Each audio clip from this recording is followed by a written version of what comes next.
O mundo tem lidado com crises, conflitos, desastres naturais e provações em uma escala quase sem precedentes, particularmente nos últimos 5 anos. Ligue as notícias e é inundado por uma enxurrada de manchetes projetadas para instilar um senso de apreensão. No entanto, esse medo não está confinado apenas ao reino físico. Existe uma tensão palpável dentro do domínio espiritual também. As reverberações dos eventos globais ressoam mais alto no mundo espiritual, amplificando as emoções e sentimentos que encontramos em nosso dia a dia. Para compreender o estado atual do mundo espiritual, é imperativo reconhecer a potência do medo. O medo transcende a mera emoção. Ele encarna uma força espiritual que, como todas as forças, pode ser manejada, manipulada e explorada.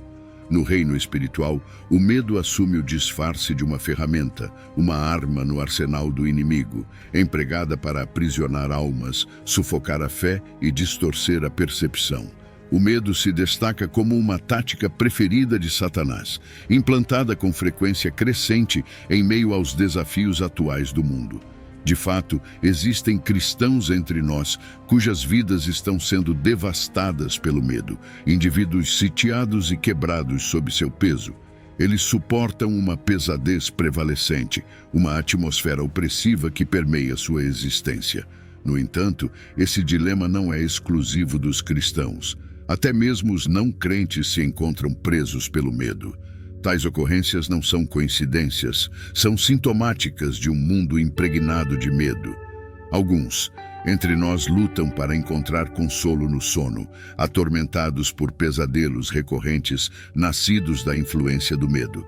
Noite após noite, são assombrados pelos mesmos sonhos implacáveis, roubados da paz que ultrapassa todo o entendimento. Outros se encontram consumidos por estresse e ansiedade, suas mentes fixadas em eventos mundiais além de seu controle. E se torna-se o refrão que ecoa por seus pensamentos, um mantra de incerteza e terror.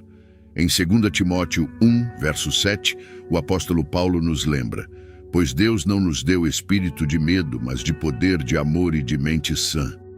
Esta escritura serve como uma afirmação potente de nosso direito de nascimento espiritual e as ferramentas que nos foram concedidas para combater o medo.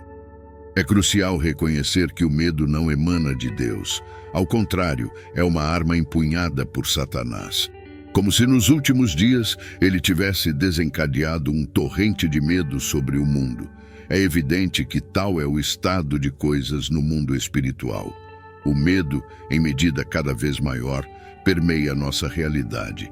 Existem 5 sinais de que você está sofrendo um ataque espiritual. Efésios 6, versos 12 e 13. Pois não lutamos contra carne e sangue, mas contra principados, contra potestades, contra os governantes das trevas deste século, contra a maldade espiritual nas alturas. Portanto, tomai toda a armadura de Deus, para que possais resistir no dia mau, e depois de terdes feito tudo, permanecer firmes. A guerra espiritual é real, a guerra espiritual é inevitável. A Bíblia deixa claro que os crentes estão em constante batalha com forças invisíveis. Se você é filho de Deus, tenha certeza de que Satanás e seu exército conhecem seu nome e seu endereço. Há múltiplas instâncias nas Escrituras que nos asseguram que o diabo e seu exército sabem quem são os verdadeiros crentes. O diabo sabia exatamente quem era Jó quando o Senhor Deus Todo-Poderoso o mencionou em uma conversa.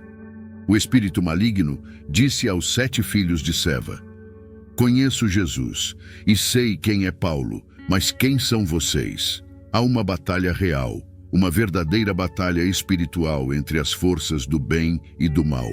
Hoje, vamos olhar para 5 sinais de que um indivíduo está sofrendo um ataque espiritual. Primeiro sinal: medo. 2 Timóteo 1, verso 7. Pois Deus não nos deu espírito de medo, mas de poder, de amor e de uma mente sã. A Bíblia dá 2 explicações diferentes para o medo. O primeiro tipo de medo refere-se a uma honra reverencial que os crentes devem ter por Deus. Por exemplo, o salmista e o rei Salomão fizeram referência ao fato de que o temor do Senhor é o princípio da sabedoria. Então esse medo significa honrar e reverenciar o Senhor. Mas o segundo tipo de medo sobre o qual a Bíblia fala é o espírito de medo, que fala sobre medo e timidez. Deus não nos deu um espírito de covardia. Os cristãos não são covardes. Trata-se de covardia diante da hostilidade. Permita-me revelar a situação de Timóteo e por que exatamente Paulo estava encorajando-o e dizendo-lhe para resistir a esse espírito de medo.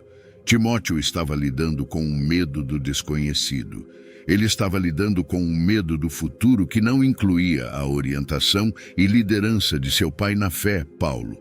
O contexto em torno desta carta é que Paulo escreveu esta carta a Timóteo pouco antes de ser executado por pregar a mensagem do Evangelho de Jesus Cristo. E Timóteo tinha muitos motivos para temer. O medo de perder seu mentor, o medo de acabar na prisão como Paulo, o medo de receber uma sentença de morte como Paulo.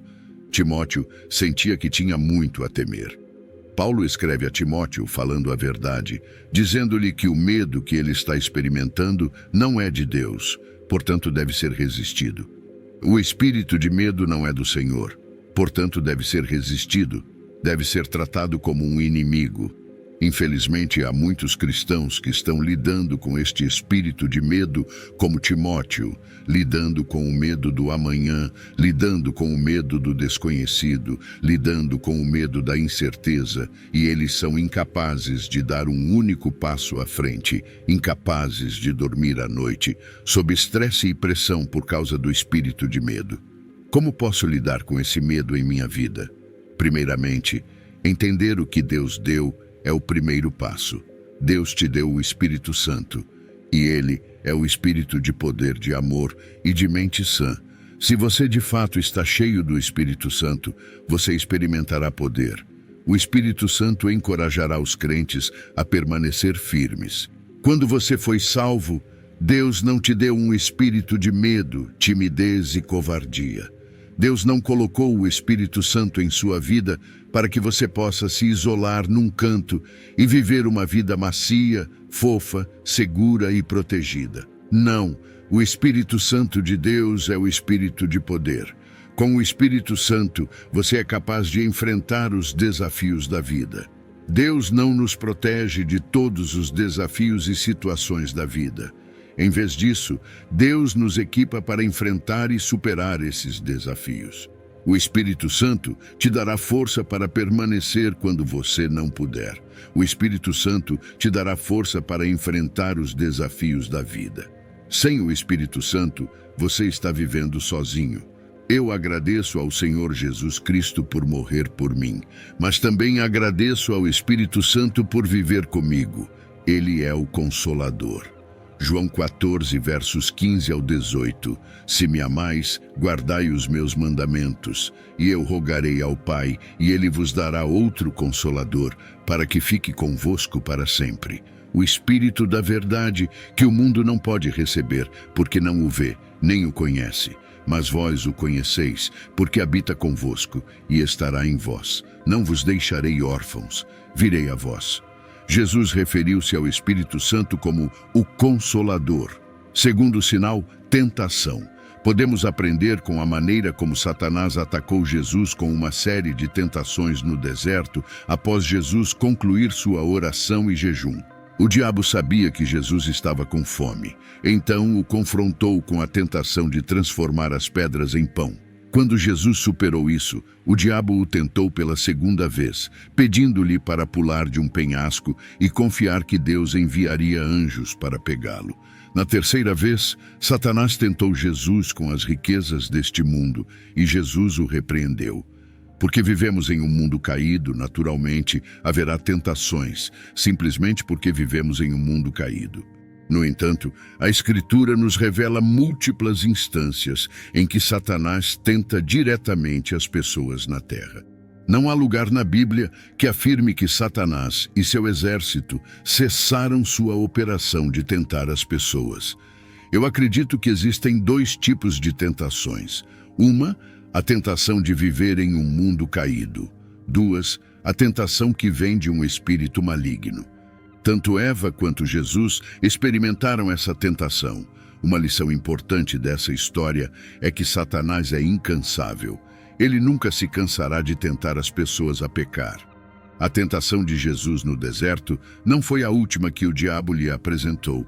Veja Lucas 4, verso 13. Quando o diabo terminou de tentar Jesus, ele o deixou até a próxima oportunidade. Foque nessa última frase. Ele o deixou até a próxima oportunidade. Enquanto Jesus venceu esse encontro, Lucas revela para nós, os leitores, que o maligno estava à espreita até que outra oportunidade se apresentasse. Note como o diabo não teve medo de tentar Jesus após 40 dias e noites de oração e jejum. Então, oração e jejum não impedirão o diabo de tentar você. Analisando a vitória de Jesus sobre a tentação, podemos superar a tentação com a palavra de Deus. Sinal 3. Paralisia do sono. Ao longo dos anos em ministério, qualquer pessoa com quem falei que experimentou paralisia do sono expressou o quão opressiva e obscura foi a experiência. Em muitos casos, as pessoas que passaram por paralisia do sono admitem ver algum tipo de imagens malignas ou personagens sombrios durante o transe. Alguns também identificaram que tiveram ou uma alucinação auditiva ou visual que lhes causou angústia durante o processo. Não há um versículo bíblico direto que fale sobre paralisia do sono. Devido à natureza da experiência de paralisia do sono, eu acredito que a paralisia do sono pode ser identificada como um ataque espiritual. Falei com várias pessoas que afirmaram que o episódio de paralisia do sono terminou assim que conseguiram invocar o nome de Jesus. Nos evangelhos, várias instâncias de ataque demoníaco envolveram sintomas físicos claros, então é possível que um ataque demoníaco possa resultar em sintomas que se assemelham à paralisia do sono. Se você luta contra a paralisia do sono, encorajo-o a repetir mensagens da Escritura sobre Jesus, cantar canções de louvor e adoração sobre Jesus. Se você lembrar deste único ensino, isso mudará sua vida. Espíritos malignos não têm medo de você. No entanto, eles têm medo de Deus. Cante canções sobre Jesus, louve o Senhor Jesus Cristo, leia a palavra de Deus sobre Jesus e eles partirão. Sinal número 4. Ataque demoníaco. Existem uma série de ataques demoníacos que vemos na Bíblia, e sabemos que os demônios não cessaram seu trabalho na Bíblia. Eles existem em nossa época. Eu não vou me deter neste sinal, porque este sinal é o mais evidente. Por exemplo, pessoas ouvindo vozes em suas casas quando não há ninguém, ou ouvindo passos ou móveis sendo movidos. Tudo isso é óbvio que um espírito maligno está envolvido. E se você se encontrar experimentando coisas sobrenaturais malignas, encorajo-o mais uma vez a cantar canções de louvor e adoração sobre Jesus. Se você lembrar deste único ensino, isso mudará sua vida. Espíritos malignos não têm medo de você. No entanto, eles têm medo de Deus. Cante canções sobre Jesus, louve o Senhor Jesus Cristo, leia a palavra de Deus sobre Jesus, e eles partirão. Sinal número 5, condenação. Romanos 8, verso 1 e 2. Portanto, agora não há condenação para os que estão em Cristo Jesus, que não andam conforme a carne, mas conforme o Espírito. Pois a lei do Espírito da vida, em Cristo Jesus, me libertou da lei do pecado e da morte. Condenação é um sentimento forte e constante de culpa sobre seus pecados passados. É uma das armas mais eficientes que o diabo utiliza contra os crentes. Ele examina seus registros passados e confronta você com um pecado que cometeu algum tempo atrás. Se você não sabe como lidar com essa culpa, o diabo a semeará em seu coração e tentará afastá-lo de Deus. Existem cristãos que são salvos, e eles são verdadeiramente salvos, mas nunca experimentaram a paz da salvação. Eles sempre têm esse sentimento de que eu vou para o inferno. Esta é uma experiência com a qual milhares de crentes lutam todos os dias. Ou quando um cristão peca, começa a evitar Deus e sente como se não fosse bom o suficiente para orar e pedir perdão. Irmãos e irmãs, mesmo em seu melhor dia, sua justiça é como um trapo sujo. 1 João 1, verso 9. Se confessarmos nossos pecados, Ele é fiel e justo para nos perdoar os pecados e nos purificar de toda injustiça. Condenação faz você sentir que irá para o inferno. Satanás continuará sussurrando em seu coração. Ei, você fez isso e aquilo. Deus não está feliz com você. Você não pode superar essa bagunça. Você vai para o inferno. Qualquer crente vivenciando isso nunca será capaz de ter comunhão com o Espírito Santo. A consciência culpada não os ajudará a viver uma vida santa. Ou eles continuarão afundando no pecado porque pensam que Deus não pode perdoá-los mais. Isso não é nada além de um ataque espiritual contra sua comunhão com Deus. Deus não diz para você fugir ou se esconder no canto quando você peca. 1 João 1, verso 9. Se confessarmos nossos pecados, Ele é fiel e justo para nos perdoar os pecados e nos purificar de toda injustiça. Diante dos desafios e adversidades detalhados nestes sinais, onde medo, tentações, paralisia do sono, ataques demoníacos e sentimentos de condenação tentam obscurecer a luz da nossa fé, é imperativo lembrarmos da centralidade de Jesus em nossas vidas. Ele não apenas exemplifica o triunfo sobre tais provações, como também nos oferece o caminho, a verdade e a vida, guiando-nos através das sombras para sua luz eterna. Em cada passo desafiador, em cada momento de dúvida, Jesus se revela não só como nosso Salvador, mas como nosso eterno companheiro, cuja presença dissipa a escuridão e acalenta nossos corações com paz.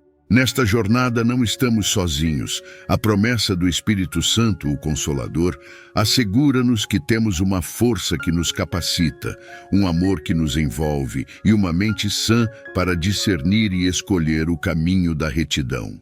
Portanto, quando as sombras da condenação tentarem nos envolver, que possamos nos voltar com todo o nosso ser para Jesus. Ele que enfrentou o pior dos sofrimentos e venceu a morte, é a nossa fortaleza nas batalhas espirituais que enfrentamos. Em Jesus, encontramos não apenas a vitória sobre esses ataques, mas também o caminho para uma vida de plenitude, alegria e paz eterna. Não somos definidos pelos nossos medos, pelas tentações que enfrentamos, nem pelos ataques que sofremos, mas sim pela nossa filiação a Deus, abençoada e redimida pelo sacrifício de Jesus.